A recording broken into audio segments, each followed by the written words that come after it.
views and opinions expressed in this program are those of the individuals involved and do not necessarily reflect the official policy or position of Radyo Agri 90.1 FM management.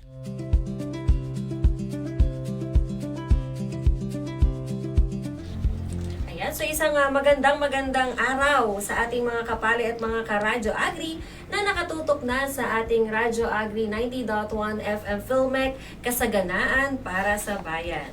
Panibagong kaalaman na naman po ang aming hatid sa inyo dito sa Palay Bida sa Radyo Agri, isa pong developmental program mula sa Philippine Rice Research Institute of PhilRice patungkol sa mga impormasyon at updates tungkol sa pagpapalayan.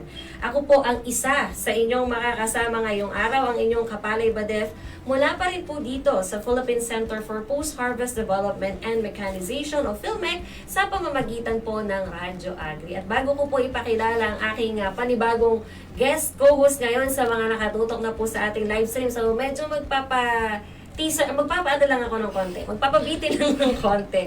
Yan. So, tayo po ay napakikinggan pa rin sa 90.1 FM Radio Broadcast Channel at napapanood din po live sa official Facebook page ng Radyo Agri 90.1 FM, DA PhilRice at ng RCEF Extension Program. Kaya po batiin na rin natin kaagad ang ating mga listeners at viewers na ayaw pong magpamiss ng ating mga episode ngayon pong oras na ito. At syempre, bago po tayo magsimula, ay batiin po muna natin ang buong PhilMec community, of course, starting off with our Director 4, Dr. Janice Alvindia. Andyan din po, of course, ang ating Deputy Director, Director 3, Joel Vidator, sa lahat po ng ating mga division chiefs, mga section heads ng iba't ibang mga divisions and offices po natin dito sa PhilMec, guards on duty, utility personnel, at sa mga nakabiyahe rin po nating mga drivers at mga kasamahan po sa mga oras na ito. At mag-iingat po lalo-lalo na sa mga nasa labas, ayan, dahil medyo hindi po kainaman yung panahon sa mga oras na ito. At syempre, batiin din po natin ang ating mga ka-Radyo Agri at mga kapalay mula pa rin po sa Philippine Rice Research Institute sa pangunguna po ni PhilRice Executive Director Dr. John De Leon at kay Development Communication Division Head Dr. Hazel Antonio. Syempre po, maaari pa rin po kayong magpadala ng inyong mga mensahe, katanungan, suggestions at pagbati sa ating Radyo Agri Text Hotline 0962-119-7445 at ang PhilRice Text Hotline naman po na 0917-111-7423 ay para naman po kung kayo ay may mga questions, suggestions at ilan pang impormasyon na nais po ninyong malaman tungkol sa PhilRice. At kagaya po nung nabanggit ko kanina sa episode po natin ngayong araw ay may bago po akong makakasamang guest co-host. Isa po nating panibagong kapalay at isa po sa mga interns ng PhilRice mula Central Mindanao University na si Kapalay Trixie Joy Lusdok. Ay magandang araw sa Kapalay Trixie at welcome sa ating programang Palay Bida sa Radyo Agri. So magandang araw po sa inyo, Kapalay Badet. So magandang hapon din po sa mga kapalay natin na nakikinig at nanonood sa ating live ngayong hapon. So ako po si Kapalay Trixie Joy Lusdok, ang inyong makakasama bilang guest co-host ngayong hapon. So unang-una po sa lahat, gusto ko lang pong batiin ang aking mga kaklase, mga kaibigan at mga guro na mula sa Bukidnon. Nais ko rin pong batiin ang aking mga magulang na walang sawang nagbibigay ng suporta dahil sila po ang naging inspirasyon at dahilan kung bakit po ako nandito ngayon. So, bago po tayo magpatuloy, gusto ko lang pong magpasalamat sa pagkakataong maging bahagi ng programang ito. So, isang karangalan po na makasama ko kayo ngayong hapon. So, muli po, magandang hapon sa inyong lahat mga kapalay at maraming salamat po sa patuloy na pagtutok dito sa Radyo 90.1 FM Filmek. Yan. So, kagaya ni last time, si Kapalay Dexter naman yung ating nakakwentuhan last time. So, syempre, bago tayo magsimula sa ating panibagong topic at bago tayo mag-recap, ayan, ibahagi mo naman sa ating mga viewers at listeners, ano nga ba ang Palay Bida? Okay, so ang Palay Bida ay isang engagement ng PhilRice sa mga radio stations kagaya ng Radyo Agri 90.fm upang mapalawak ang mga balita, impormasyon at kaalamang nais nitong ihatid sa ating mga rice farmer. So, Ito po ay bunga rin ng pagtitiwala sa patuloy na ambag o kontribusyon ng radyo sa pagbibigay ng makabuluhang impormasyon ng pagpapalayan. So, kaya naman po mga kapalay at mga karadyo, make it a daily habit na tumutok sa ating programa tuwing Miyerkules ng hapon, maging tuwing weekends para po sa ating mga replay episode, para po siguradong wala kayong mamimiss na mga bagong kaalaman. Maraming salamat sa information na yon ng Kapalay at Trixie. At bago tayo magsimula sa ating panibagong episode at makilala ang ating Kapalay guest for today, balikan muna natin yung naging episode natin last time dahil nung nakaraang kwentuhan po natin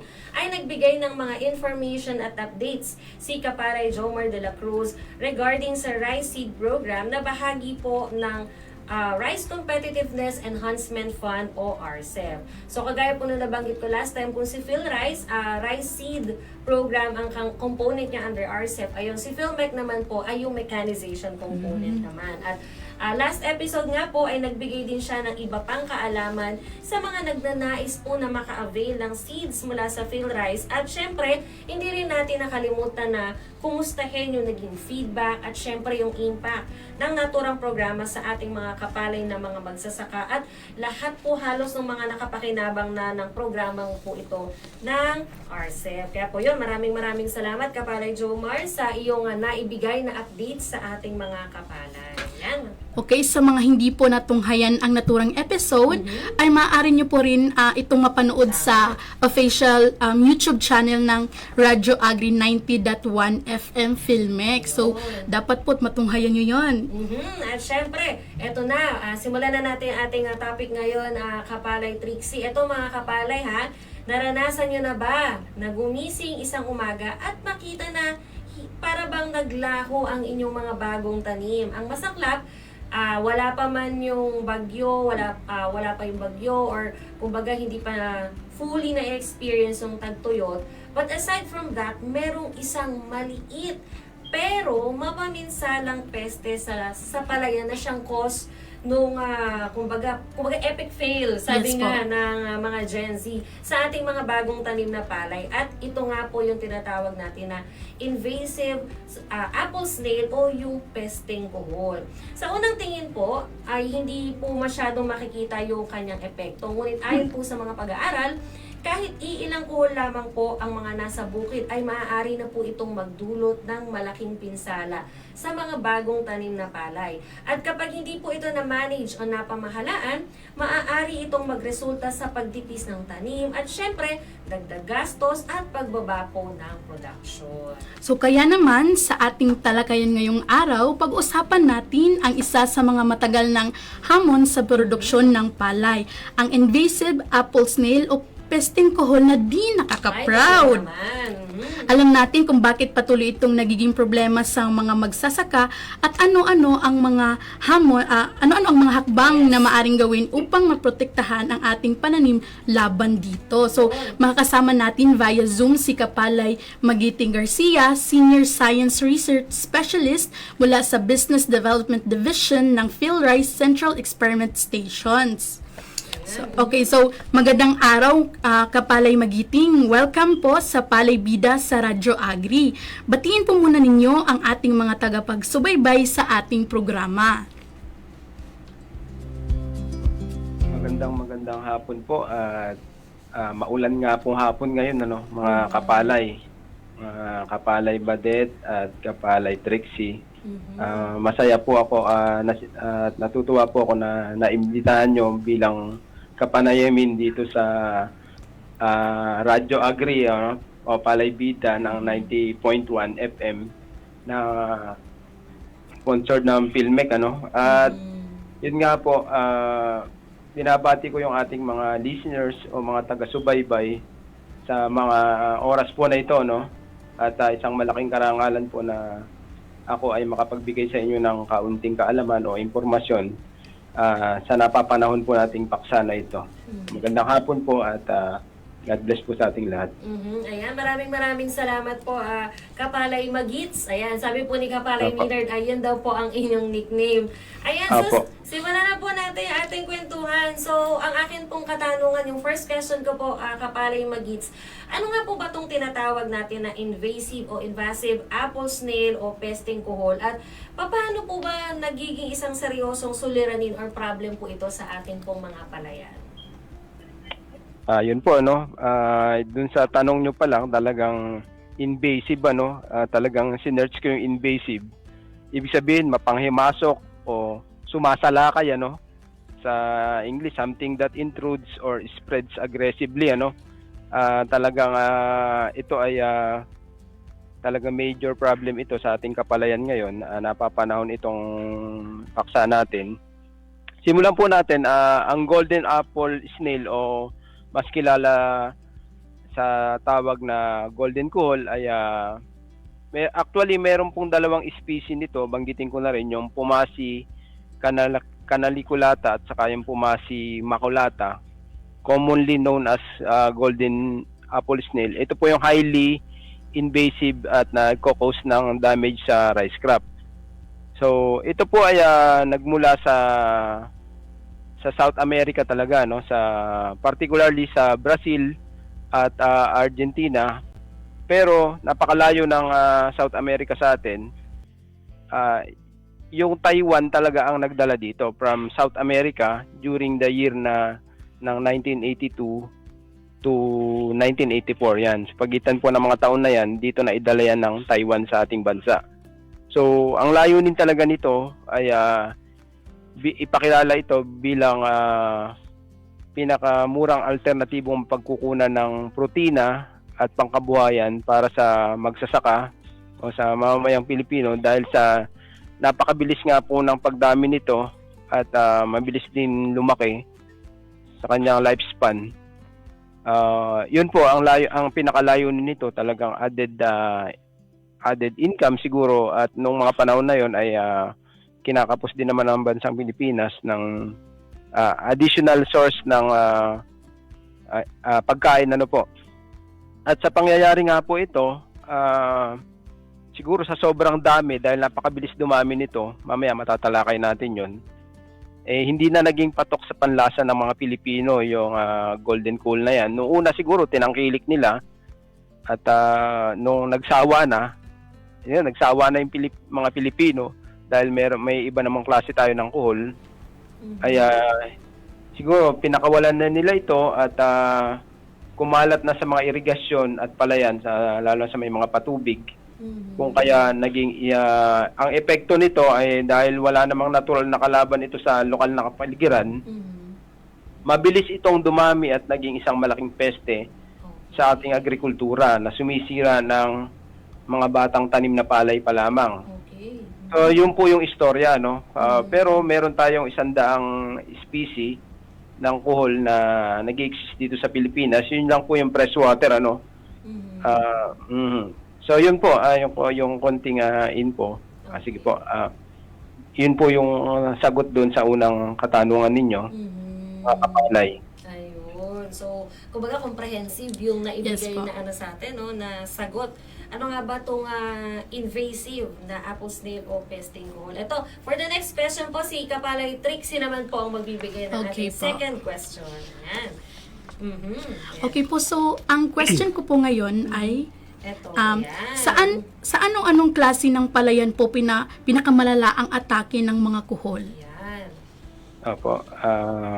Maganda po yung katanungan ninyo, at ito naman po ay napaka logic lang din naman, ano, na kung saan malala yung atake ng kuhol. Makikita kasi natin ang mga kuhol sa mga palayang may patubig talaga o yung mga binabaha, yung mga submergence na area. So, madalas nating ang pinakamalaki ang klase ng mga palayan na pinakamalala ang atake ng kuhol, yung may mga bukid na may patubig o kung saan nabubuhay yung mga kuhol na may kanal, at kahit saang lugar na may tubig. Alam nyo po ba yung kuhol ay kaya po nilang ibaon yung sarili nila sa masamasang lupa sa panahon ng tag-araw. Ano po? Pwede silang matulog ng 6 na buwan at magising muli kapag nagkaroon ng tubig ang lupa. So kung ang pagsasaka natin ay 4 months lang naman ang tinatagal ng palay eh. So, sa after 4 months na yon, wala nang tubig talaga.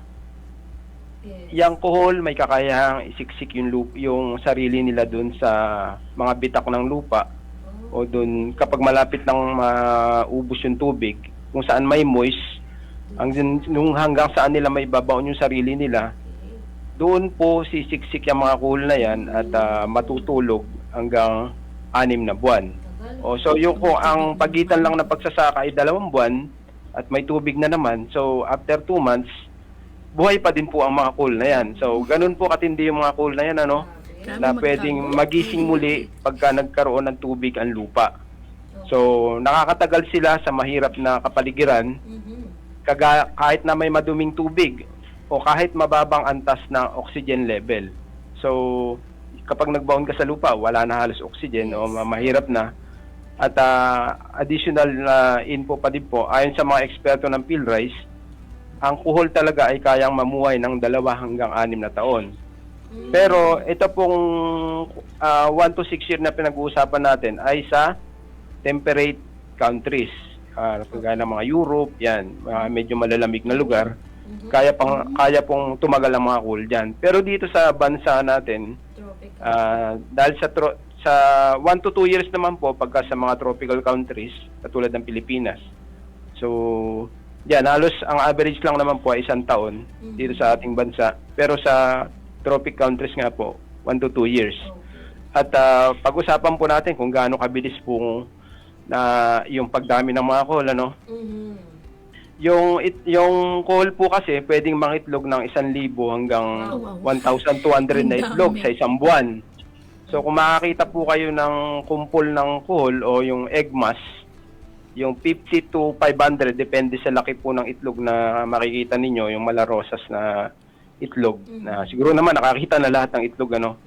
50 to na ranging 50 to 500 po yung dami nito, ano. So ang average po talaga, kaya mabilis ang coal, 3 hanggang 4 na oras po kung magtalik ang mga coal na ito. Kaya kayang mamuhay ng 2 hanggang 6 na taon. Yung breeding po nila ay talagang mabilis. Yung kapag nangitlog na po yung mga coal na yan, 7 to 14 days, pwede na pong mapisayang mga coal. Kaya factor po yung kung mainit yung country natin, yung klima ng panahon natin, 7 to 14 days po, mag-hatch na po yung eggs niyan. At after 15 to 25 days, babagsak na po yung mga maliliit na coal na yan. At pagkatapos ng 45 to 60 days, na ma-reach na naman yung adult o lumaki na yung coal na yan, pwede na naman pong mangitlog yan ng 45 to 60 days, na-reach niya na yung reproductive niya na maturity, ano? So, yun naman pong babae ay kapag lumaki na yan ng 60 days, every 2 weeks na po, mangingitlog na po itong coal na ito. So, ganun po kabilis ang coal na yan. Every 2 weeks, pag malaki na, na-reach na yung 60 days, every 2 weeks po, kung obserbahan po natin, kada 2 weeks may itlog po doon kahit tanggalin nyo doon sa area na yun. So, ganun po ang reproductive, magparami itong mga coal. At 3 to 4 hours yung mating nila, pero anytime pwede po nilang gawin yun. Ano po? Okay. So, kumbaga din, in terms of season, yung panahon, actually yun sana isang follow-up question po ni Kapalay Tracy kanina, nasagot na po. So, factor yung season o yung panahon, Yes, paski sa kanilang life cycle. Kapag malamig, mas matagal, pero kapag on tropical countries like the Philippines, 1 to 2 years. Pero, mabilis nagpadami, 1,000 to 1,200 po na eggs. Per month. Kada buwan po. ang bilangan po natin. Opo, isang kulang po yun per month. Ano po? Isang kulang po. Tapos sa 1 to 2 year, 1 year ka mo na lang Kapalay magits na nila, na Opo, lifespan nila. So times 1,000 Times 12. ka mo na lang. More Opo. chances of winning, sabi ng ating mga... Opo. Ayan. Additionally po, may follow-up question din po si Kapalay Trixie in relation po dito sa inyong mga naibahaging information. Okay po, so sinabi niyo po kanina na grabe naman po talagang magpadami. May effect, oo, magpadami yung mga coal. So, ito pong tanong ko is, anong mga gawain po ng magsasaka ang posibleng nagpapataas ng pagdami ng mga kuhol po? Kasi sabi nyo kanina, one factor po is yung season. Oo. So baka po may Opo. factor naman po yung farmer natin dito. May mga practices Yes po po. sila. Parang ganun. Apo, ayun, salamat po sa katanungan.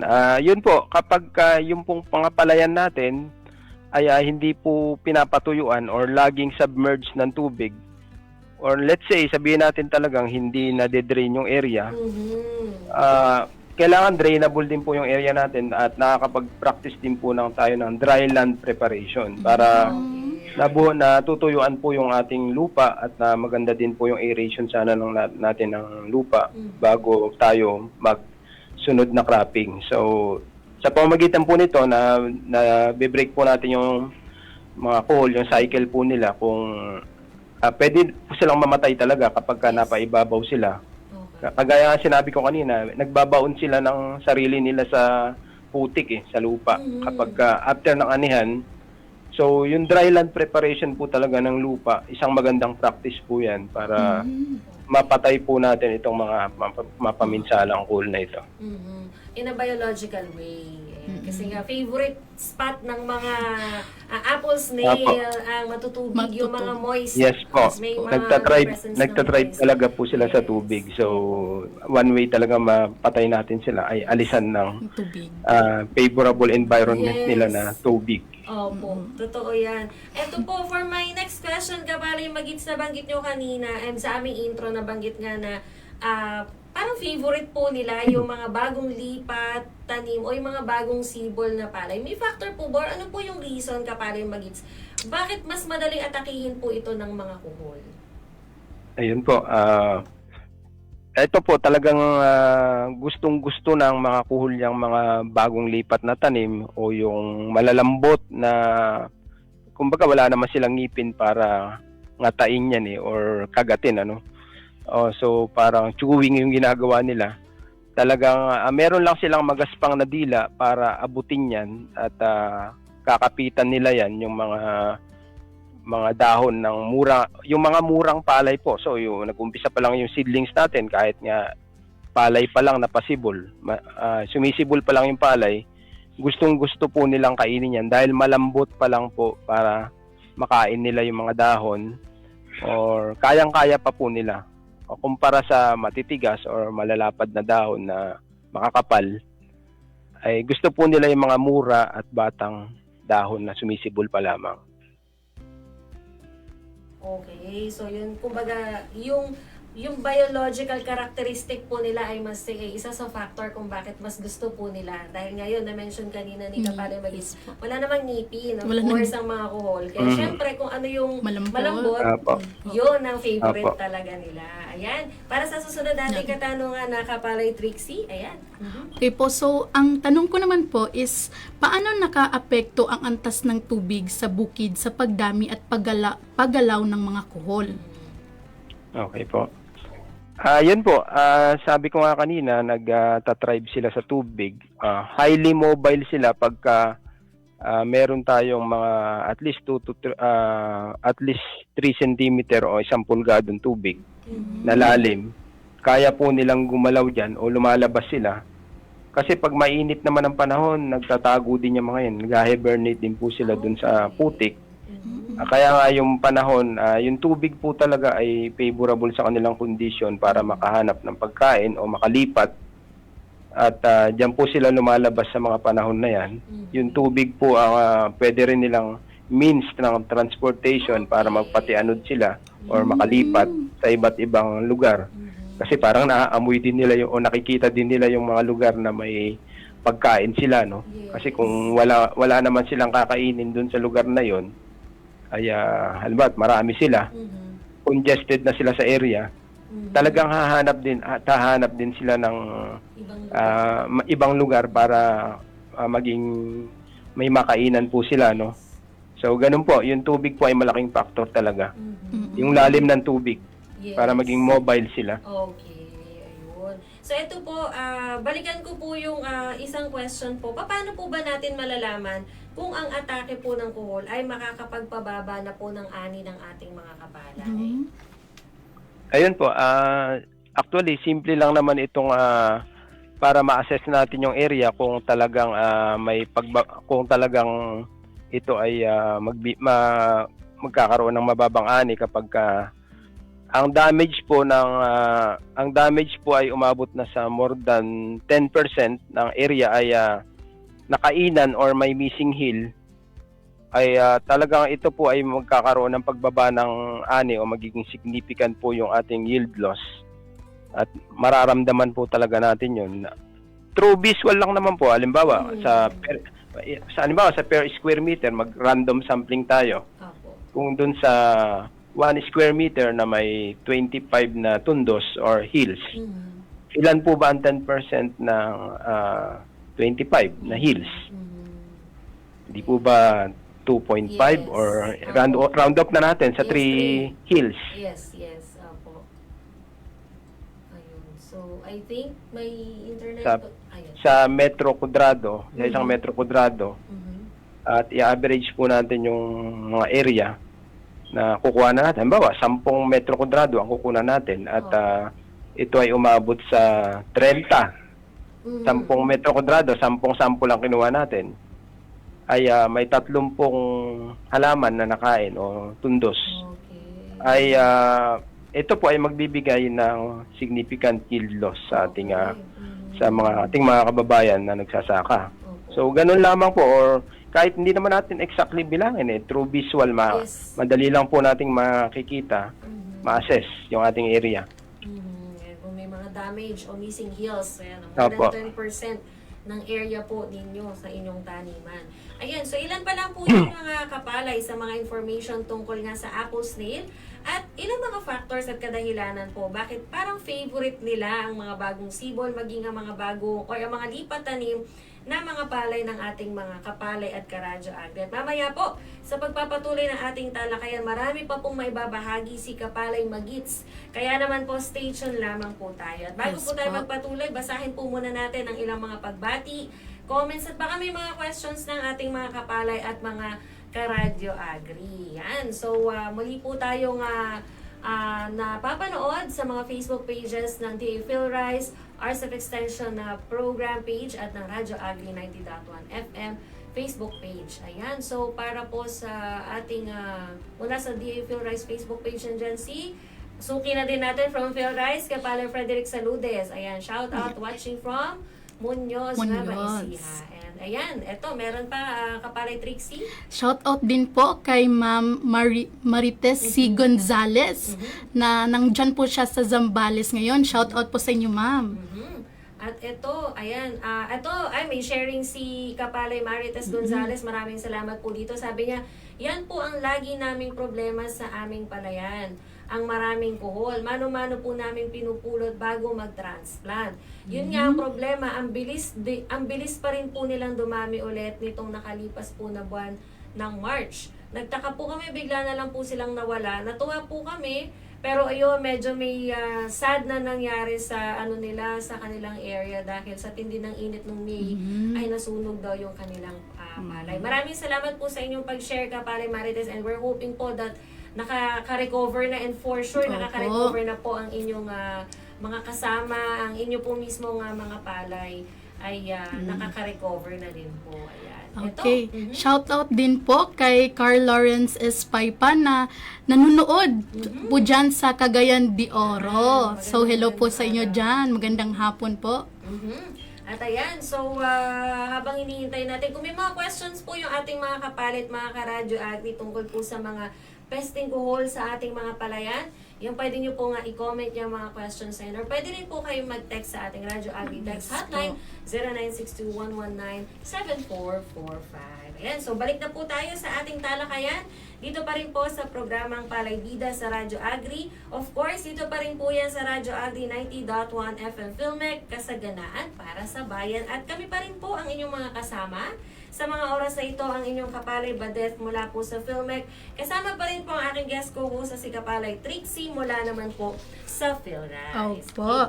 Sa mga may mga katanungan po sa ating talakayan ngayong araw o sa may nais pong i-share na mga kwento na relatable sa ating topic, ibahagi lang po ninyo ang mga ito sa ating live airing sa mga Facebook page ng Radyo Agri 90.1 FM Felmec, DA Philrise at RCF Extension Program. Maaari rin po kayong mag-text sa ating Radyo Agri text line sa numerong 0962-119-7445 at ang Philrise text hotline naman po sa numerong 0917-111-7423. So sa mga hindi naabutan ang simula ng ating talakayan o sa mga hindi totally nakapakinig, muli niyo po rin itong makikinggan ang mga episode na ito sa Sabado ng hapon sa 90.1 FM sa inyong mga radyo. Every Saturdays po Yes yan. po. Ayan. So balik na po tayo sa ating kwentuhan tungkol sa mga dapat pa nating malaman tungkol sa apple snail o kuhol. Kasama pa rin po natin online si Kapalay Senior Science Research Specialist Magiting Garcia mula pa rin po sa Business Development Division ng Philrise Central Office. Ayan. So, Trixie, punta na tayo yes sa po. ating next question, sa ating fifth na nga ba? Parang seventh na. Yung mukhang madami na po. Oo, marami na tayo ng tanong kay Kapalay Magits. Okay po. So, ito po yung tanong po sa part na po to na ngayon. So, ito po, ano-ano po ba ang mga kondisyon sa bukid na pabor sa pagdami ng mga pesting kuhol? Okay po.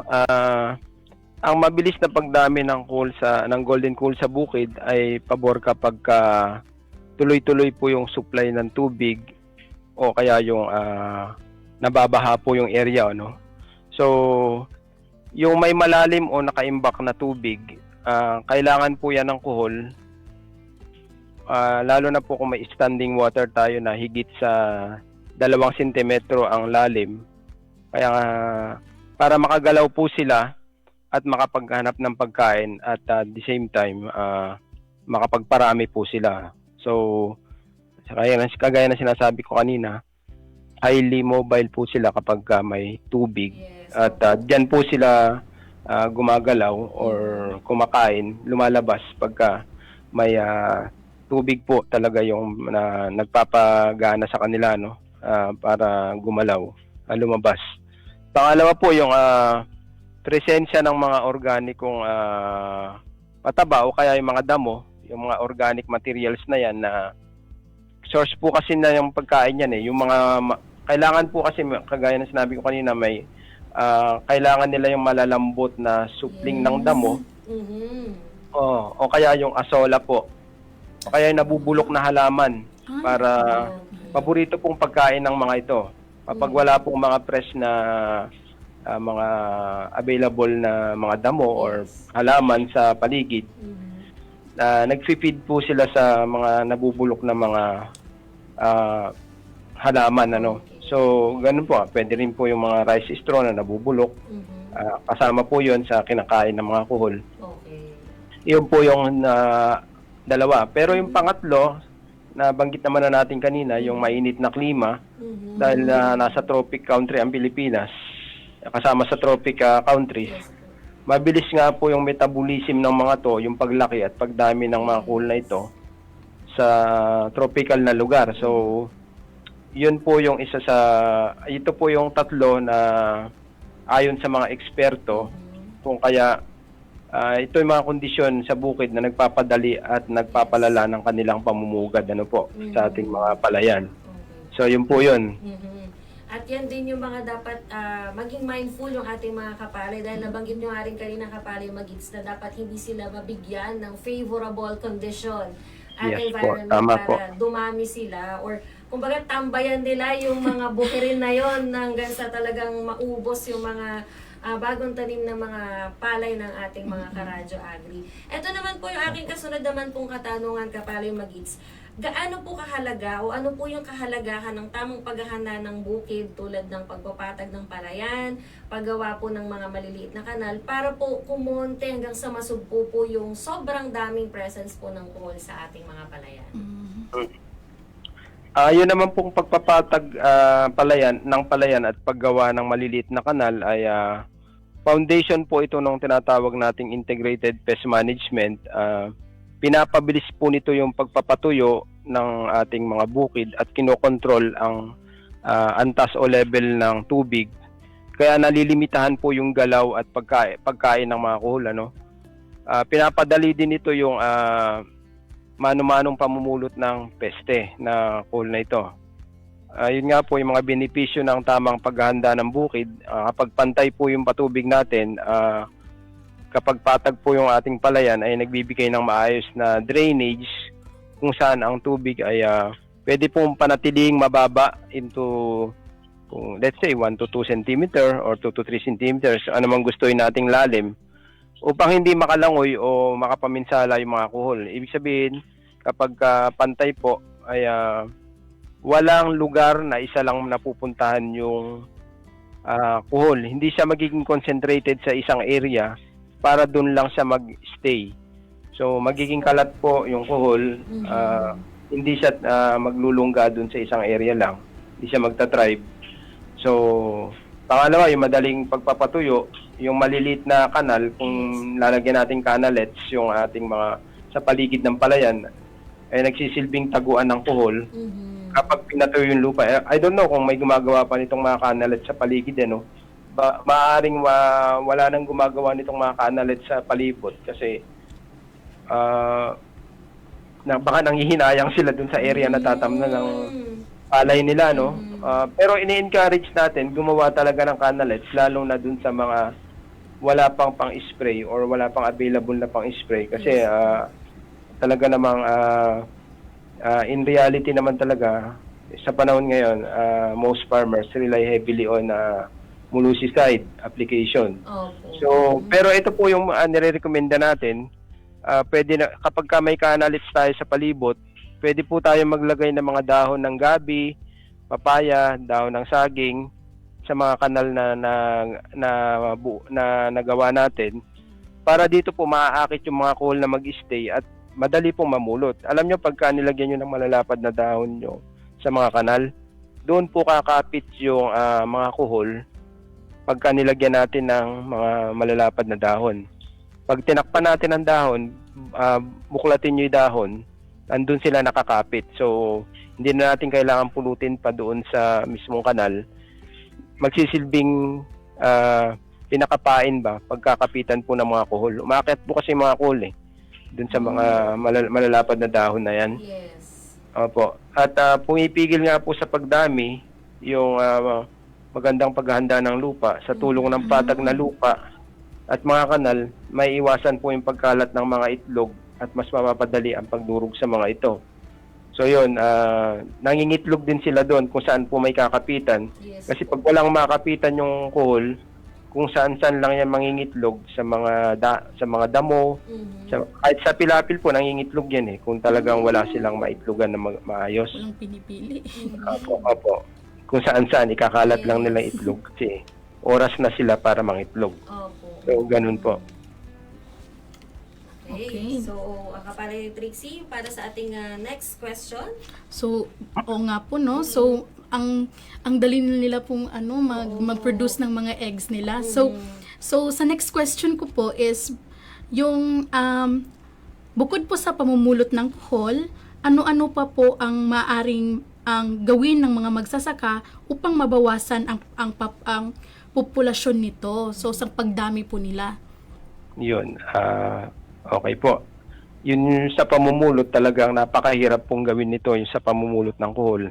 Masakit na bewang mo bago matapos yung pulutan yung kung lalo na maluwang ang area mo, ay hindi talaga advisable na pulutan. Baka hindi mo naabutan yung palay mo na matinupa sa luwang ng area mo. Ito po, atong mga babanggitin ko ay siguro pang small scale production lang ito or maliit ang area, pero ito po yung mga binabanggit ng mga eksperto natin sa PhilRice, yung paggamit ng mga halamang may nakalalasong sangkap o may toxic na napatunayan nila laban sa golden kuhol. Halimbawa po yung gugo, yung tubang kamisa, sambong, yan, yung mga dahon po niyan, yung tuba-tuba, gabi-gabihan, tabako, kahit nga po yung kalamansi, yung dahon nun. At yung makabuhay, yung dahon din nun, at pulang sili. pero napakamahal ng sili para gumamit pa tayo noon, baka gamitin na lang natin sa suka. Hindi mo advisable yun, pero ito po yung nire-recommenda at napatunayan na kaya pong pumatay ng kuhol. Opo. Ang iba pa pong mga halaman na kasama sa pwedeng gamitin ay yung star flower, neem tree, at yung ito po ay napag-aralan po talaga ng mga eksperto na pwedeng makapatay. May toxin po sila na may substance sila na pwedeng magpatay ng kuhol. Opo. Kung kaya nire-recommendo po ito sa atin. Ewan ko lang kung kaya pang gawin ito ng ating mga kababayan na magsasaka, yung mga wala pang pambili ng pamatay kuhol. Siguro ito nire-recommenda natin na gamitin nila. Opo. Siguro bago po magsakahan, maglagay na sila bago sila makapag-final leveling. Kailangan makolekta sila nito at ikalat sa mga bukid at kailangan makain ng kuhol. At bago mag-final leveling, dapat po mailagay na nila to, no? Okay. At saka po ito po yung sa panahon na paghahanda ng lupa, no? Opo. Pwede rin po maglagay ng mga pansala sa pasukan ng tubig. Yun po yung parang strainer or yung mga pang-filter ng mga golden coal na papasok. Kung lalo na po kung umaasa tayo sa irigasyon, diyan po kalat lang yung kuhol sa irigasyon. Kung lalo na yung mga pansakahan na may patubig na nanggagaling sa irigasyon, kapag open po yung bukid natin, kahit napulutan na natin at magpapapasok na naman tayo ng bagong tubig galing irigasyon, open na naman po yung kuhol para pumasok. Opo. So, kailangan po, harangan po natin yung para bang pistay o yung strainer na hindi kayang pumasok yung mga kuhol na maliliit or kahit malalaki. Kailangan sukat dun sa bilog ng kuhol na gamais or basta kaya pong mag-filter ng kuhol na pwedeng chicken wire, na pino, ang wire mesh, ganun po. Okay po. So, yung pangsalandra ng buhangin siguro, ganun, Okay, para okay. hindi lahat ng maliliit o kahit malaki ay hindi po kayang pumasok. Ano po? Harangan po natin yung butasan ng ating patubigan para mapanatili po natin na maiwasan po natin yung entry ng kuhol sa ating palayan. Opo. So, ang isang practice din po, yung before ng paghahanda ng lupa, kung meron din pong nagpapastol ng itik sa area, ay gusto po ng ibang mga farmer na papapasukan yung mga area nila na pagpapastulan ng itik. So, may mga reklamo tayong natatanggap na kapag madalas pastulan ng itik ay may masama ding epekto or nangangati yung mga nagtatanim, nakaka-receive tayo ng mga ganong reklamo. Pero sa farmers side po kasi, maganda po talaga yung napagpapastulan ng maraming plak ng itik or bibi. Kasi nakakain po talaga nila yung mga maliliit na kuhol at pwede po talaga maubos nila yon. So, ito po yung practice sa panahon ng paghahanda ng lupa, no? Pero sa panahon naman ng pagtatanim, Opo. kung talagang problema pa din ang golden kuhol, Yes. pwede po nating patandain ng konti yung ating punla, ano? Usually 21 to 25 days tayo naglilipat tanim. Yung iba talagang kung wala pang pambili, pinapagul ng pamatay kuhol, pinapatanda po nila yung punla nila ng 30 to 35 na days bago itanim para maging matibay po yung mga stem or palapa ng punla na itatanim, maging vigorous po. Opo. Isang diskarte po yon, pero wala sa palay check yun yun 30 Wala days. po. Hindi natin encourage yun, pero isang diskarte lang po yun, ano. In case. At case lang. in case po na talagang wala pang hindi natin magampanan yung paggawa ng kanal at yung mga binanggit ko kanina, pwede rin po tayo maglagay ng tulos ng kawayan doon sa mga lugar na palaging may tubig.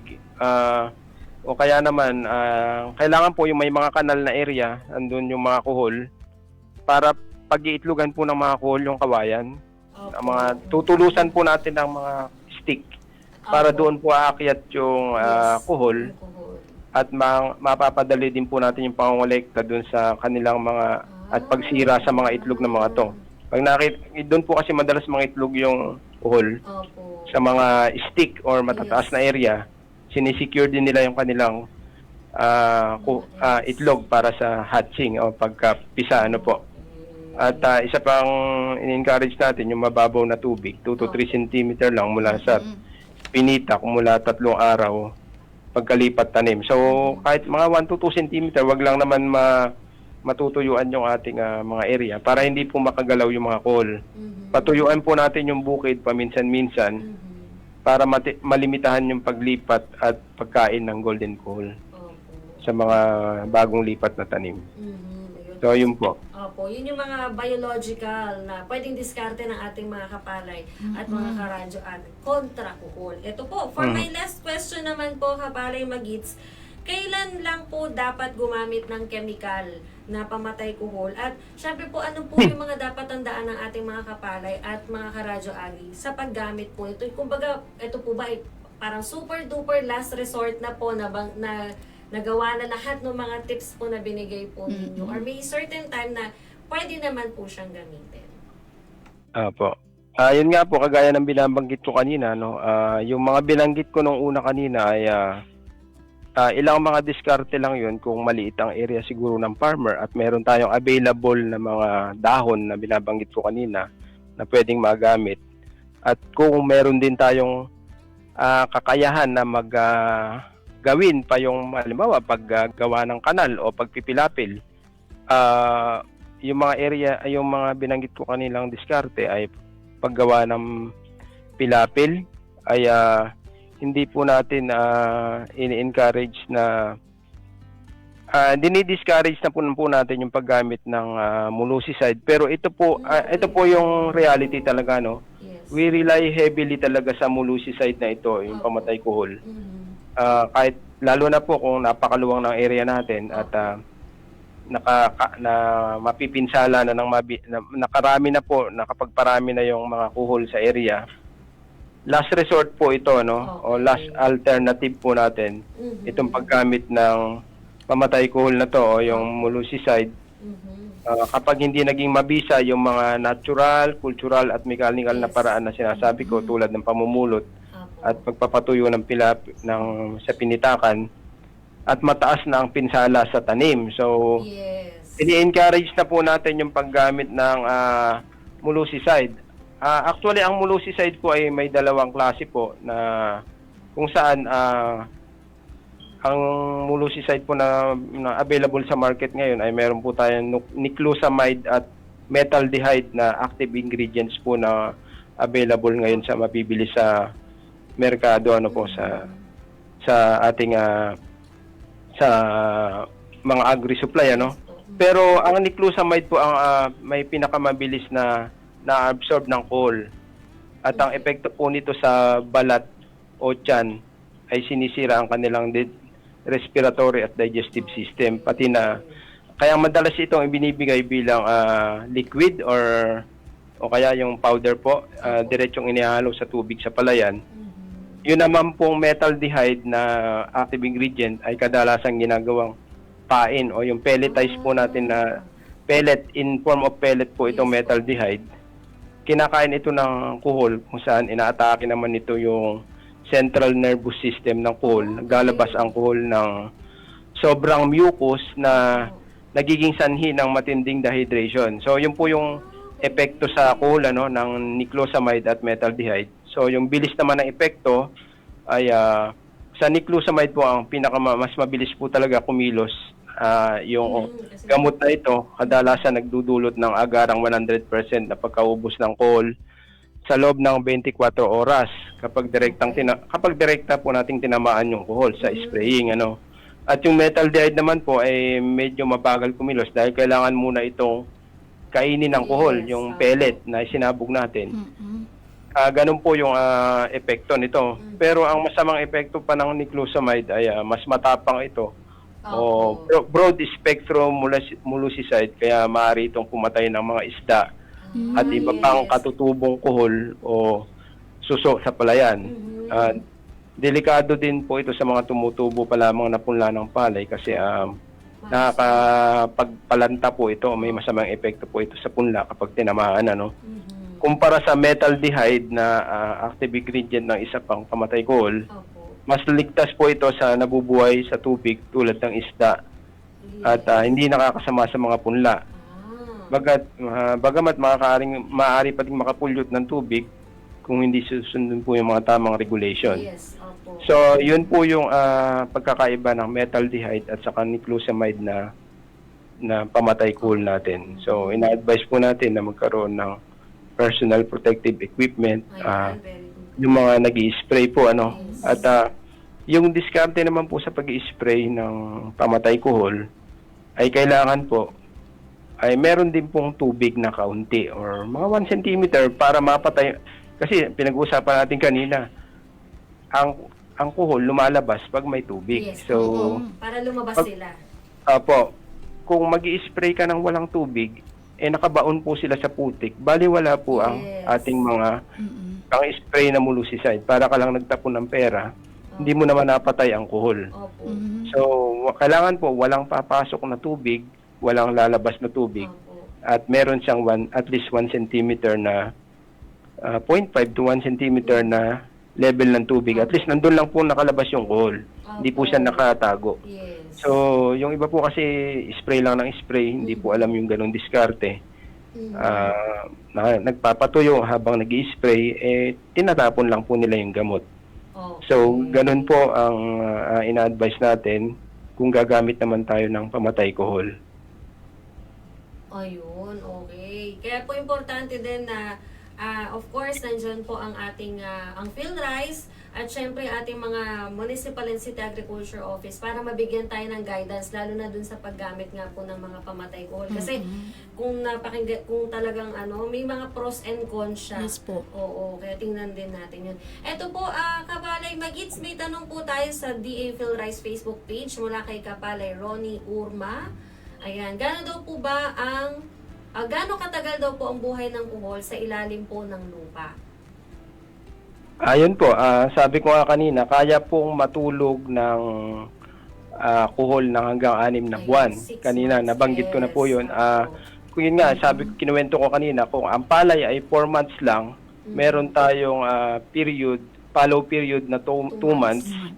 So, yung pong kuhol ay naobserbahan ko din sa sarili naming bukid. Nagbabaon po talaga yung kuhol sa sarili niya.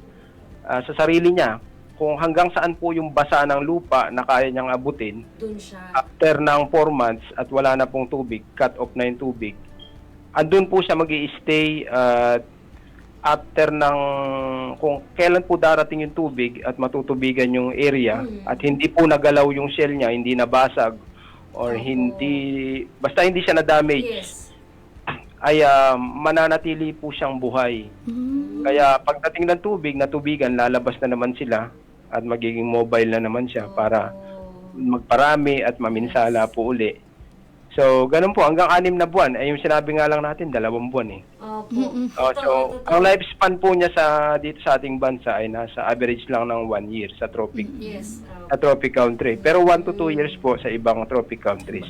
Okay, ayun. So, sana po ay nasagot ni Kapalay Magits ang question kanina Yes ng po. ating viewer. Ito po. Naku, maraming salamat po, Kapalay Magits. Napaka-dami po ninyong na-share. Not only when it comes sa management, but of course, may mga content Yes po. pa-trivia. Si Kapalay Magits kanina tungkol sa mga kuhol. Ito, curious lang po ako, Kapalay Magits. Question lang po. Pili Sige ko po, na sige tanong po. rin ng ibang mga ng ibang mga kapalay natin. Pwede ko po bang malaman ba't Magiting po yung inyong name? Curious lang Ayun, po talaga. pangalawa na po kayo sa station na nagtanong sa akin. Okay. Actually, tatay ko po si Bayani, kapatid ko si Malakas, pinsan ko si Sagisag, at tsuhin ko si Payapa, ayun, patay na. Totoo po yung mga sinabi ko, no? Galing po kami ang tatay ko po ay Bayani ang name. Very nationalistic po yung aming mga lolo. Pati Punero po, panahon ng Kastila at panahon ng Hapon. Kaya ang mga ipinangalan po sa aming magkakapatid ay mula po sa aming mga ninuno, puro Filipino name. Ang kapatid ko po ang panganay ay Malakas, ako'y pangalawa, Magiting. Sumunod, Mayumi, yung dalawa, Biblical, Caleb and Joshua.